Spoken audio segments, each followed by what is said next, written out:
বিসমিল্লাহির রহমানির রহিম। আমি আমিনুল এহসান মোল্লা।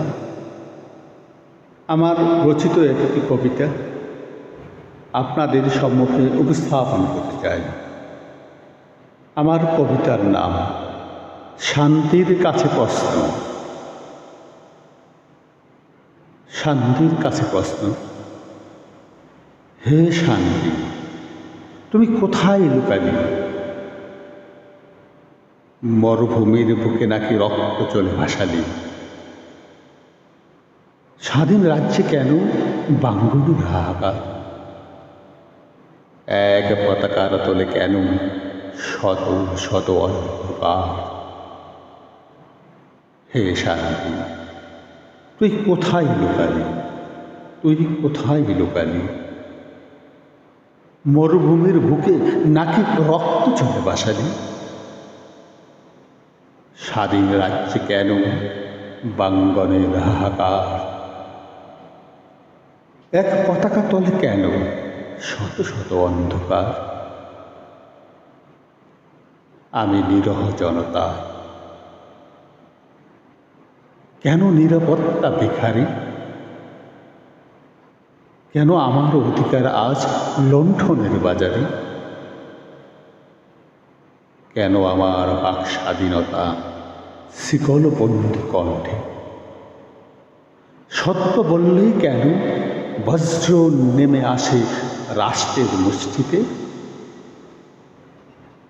মাতৃকার বুকে কেন মক্ত অন্তের ফসল? মানুষের হাতে মানুষ খুন, আইন আজ অচল, আইন আজ অচল। শান্তির খামি কেন রক্তাক্ত ফরমান? কেন রক্তাক্ত ফরমান? কার লালসায় শূন্য হল রাজ্যের পাণ্ডার খান?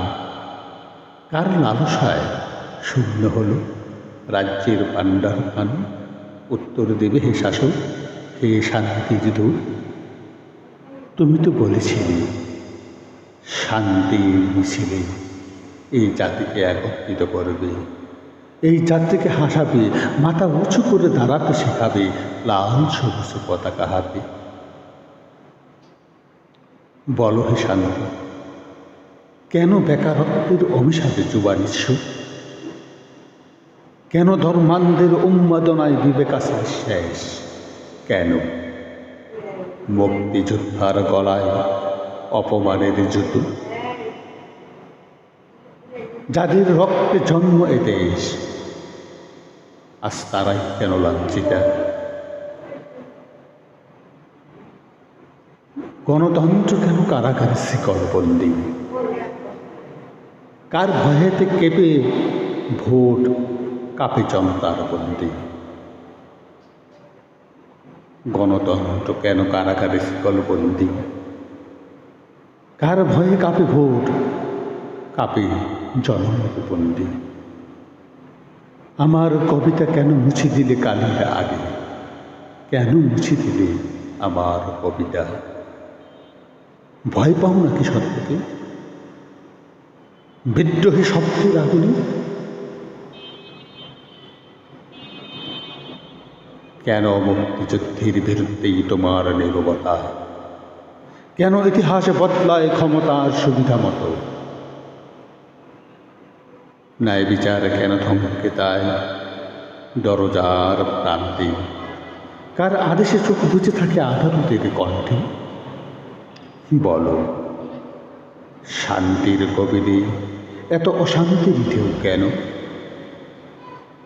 শান্তির ভিতরেই কেন ভয় দ্বন্দ্বের দহন?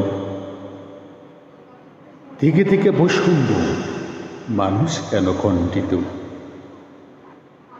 এক দেশের সন্তান হয়েও কেন এত ভিন্ন চিত্তে, এত ভিন্ন চিত্ত? আমি তো চেয়েছিলাম মুক্তির স্থান, চেয়েছিলাম শান্তি, ভয়ের নয় ন্যায়ের বিধান। হে শান্তি, যদি তুই শুধু শাসকের অলঙ্কার, তবে বিদ্রোহী আমার ধর্ম, বিদ্রোহী আমার উচ্চারণার। হে শান্তি, যদি তুই শুধু শাসকের অলঙ্কার, তবে বিদ্রোহী আমার ধর্ম, বিদ্রোহী আমার উচ্চারণার, বিদ্রোহী আমার উচ্চারণার। ধন্যবাদ।